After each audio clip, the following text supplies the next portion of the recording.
एक छोटा सा चुमावन गीत सुनिएगा आप लोग। अगर अच्छा लगेगा तो लाइक कमेंट कर दीजिएगा।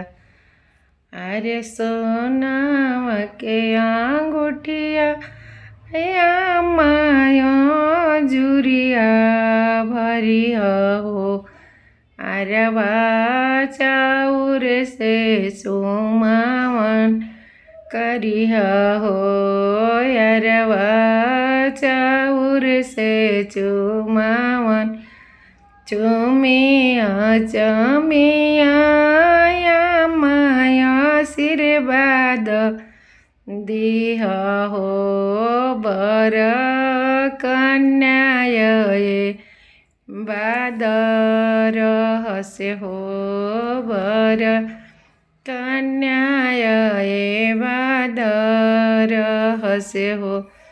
अच्छा लगी तो लाइक कमेंट कर दे। जा चुमावन गीत है बेटा का।